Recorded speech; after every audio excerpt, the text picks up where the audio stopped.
Bonjour. Bien que les considérations juridiques et fiscales puissent nécessiter beaucoup de temps et d'efforts pour être comprises et que tout problème soit résolu, il s'agit de l'une de nos vidéos les plus courtes. Ce n'est pas parce que nous pensons que ces questions ne sont pas importantes. Au contraire, nous les considérons comme telles. Cependant, nous ne fournissons pas de conseils juridiques ou fiscaux. Tout ce que nous pouvons faire ici, c'est vous indiquer les sources d'informations pertinentes et vous recommander de consulter un professionnel pour vos besoins spécifiques. Commençons donc par examiner deux points à prendre en compte lors de l'évaluation des relations contractuelles. Il y a deux considérations principales liées à la documentation du commerce international. La première considération concerne la structure et le contenu de tout contrat proposé. Vous devez savoir que la documentation contractuelle est un domaine qui peut entraîner des problèmes et des malentendus entre partenaires potentiels. La solution suggérée pour réduire ces problèmes et malentendus au minimum est d'utiliser les contrats types et les clauses types de la Chambre de commerce internationale. Ces documents ont été rédigés par des experts juridiques issus du réseau mondial de la CCI, offrant ainsi des modèles équilibrés et neutres. Contrairement aux modèles d'autres organisations, les modèles de la CCI ne favorisent aucun secteur industriel, aucune zone géographique, ni aucune catégorie de parties, comme les vendeurs ou les acheteurs. Comme pour tout modèle de document, ils doivent être vérifiés par un avocat avant signature afin de garantir leur conformité aux exigences locales, juridiques et réglementaires en vigueur. Vous pouvez trouver ces modèles en suivant le lien indiqué ci-dessous. Nous vous conseillons également de toujours consulter un avocat avant de signer tout nouveau contrat. Cela vise à vous assurer que vous comprenez les implications, les droits et les obligations découlant de ces contrats. Ceci est particulièrement important si le contrat original a été traduit. Selon la législation applicable, votre compréhension d'une expression particulière peut différer de sa signification juridique. La deuxième considération est que vous devez comprendre le statut de toute documentation et signature numérique. À ce sujet, nous vous suggérons de consulter votre chambre de commerce.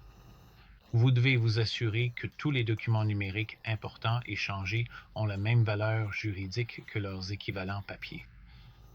Pour plus d'informations sur la numérisation de la documentation du commerce international, si vous n'avez pas encore regardé la vidéo La numérisation du commerce international, je vous recommande de le faire.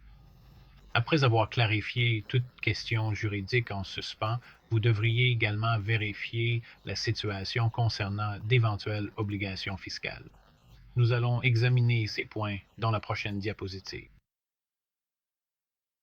Il peut effectivement y avoir des considérations fiscales supplémentaires lors de l'exportation, mais elles ne doivent pas nécessairement être contraignantes. Vous devriez vérifier la situation auprès de votre chambre de commerce, de votre transitaire et ou de votre comptable.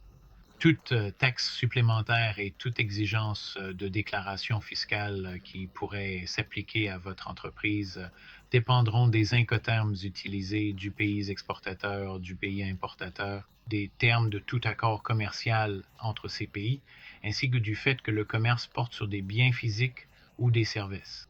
Si le commerce porte sur des biens physiques, l'origine des composants utilisés peut également être pertinente. Par exemple, quelle part de la valeur ajoutée provient du pays exportateur et quelle part provient de pays tiers et de quel pays tiers s'agit-il?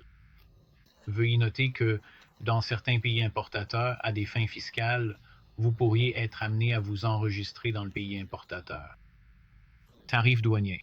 Il est essentiel de comprendre si des tarifs douaniers s'appliquent et comment ils affecteront votre tarification. Les tarifs douaniers sont à la charge de l'importateur.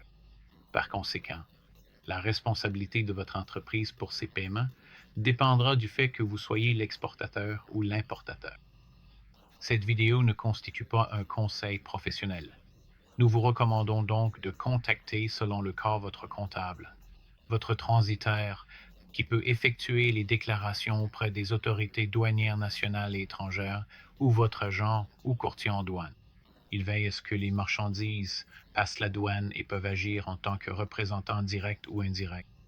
Cela peut inclure le dépôt de déclarations en douane à l'importation ou à l'exportation, ainsi que la facilitation du paiement des droits d'importation, de la taxe sur la valeur ajoutée, des droits d'accise, etc., au nom des importateurs et des exportateurs.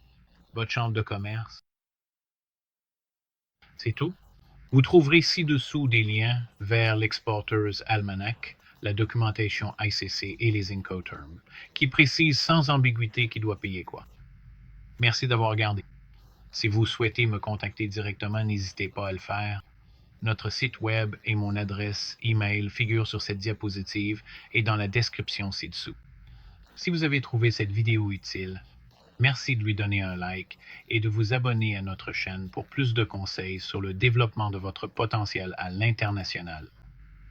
Il vous suffit de cliquer sur le lien d'abonnement à l'écran. Cela ne coûte rien. Si vous pensez que cela pourrait intéresser quelqu'un de votre entourage, n'hésitez pas à partager ce lien avec lui. Et si vous êtes prêt à passer à l'étape suivante, regardez la prochaine vidéo de la playlist. Elle est accessible juste ici.